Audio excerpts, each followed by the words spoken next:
प्रत्येक गोष्टीची एक आवड लागते. त्या जोपर्यंत माणूस स्वतःला त्याच्यामध्ये झोकून देत नाही तोपर्यंत तो यशस्वी होत नाही. आणि मला वाटतं जगदीश सरांनी योगामध्ये स्वतःला झोकून दिल्यामुळे एवढा यशस्वी ते लोकांनाही करू शकतायत. व्यायाम केला, आहार योग्य ठेवला, स्वतःकडे लक्ष दिले, टेन्शन घेतले नाही आणि थोडी ध्यान साधना केली तर तुम्ही तुमचे कार्य चांगल्या प्रकारे करू शकता. सामाजिक, मानसिक आणि आध्यात्मिक याचं आपल्याला योग लाभत असेल तर योगामुळे ते लागतं. रुद्र योगा क्लास के बारे में ऐसा बोलना चाहूँगी कि बेस्ट योगा क्लास है.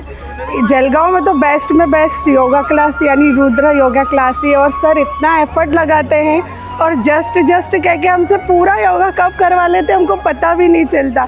अभी मुझे 1 मंथ कंप्लीट हो गया है योगा क्लास ज्वाइन किए हुए और मेरी काफ़ी कुछ प्रॉब्लम सॉल्व हो चुकी हैं और कुछ जो बाकी हैं वो भी डेफिनेटली हो ही जाएंगी.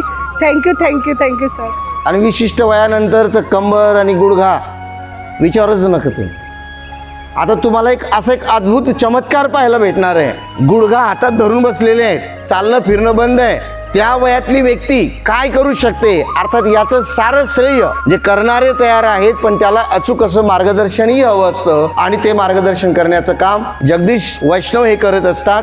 62 फक्त 62 57 डेमो में विशेष बात तो 60-62 साल की महिलाएं थी और ये महिला के नाते ये उम्र में योगा करना आना ये बहुत बड़ी बात है. हम देखते तो आज 70 के बाद में हमें बेड पे रेस्ट करने का बोले जाता है, लेकिन ये रुद्रा ग्रुप ने जो योगा का शुरू किया है तो ये सबसे बड़ी बात है. मॉर्निंग वॉक के लिए जस्ट गार्डन में आए तो देखा कि ये कुछ रुद्र योगा का बोर्ड्स देखा हमने. जब हमने लोगों को देखा योगा करते हुए तो मैं पेशेंट हूँ ये भावना मेरी कहीं दूर बहुत दूर भाग गई. और ये जो ऐसा इवेंट है हमारे यहाँ अभी कंटिन्यूएशन में आ रहा है, ये देख के हमें बहुत अच्छा लग रहा है और हम उसका हिस्सा बनना चाहते हैं. Thank you. यही प्रयास रहेगा कि जितना हो सके हेल्दी और सबको आगे बढ़ाया जाए, बस यही हमारा ध्येय रहेगा.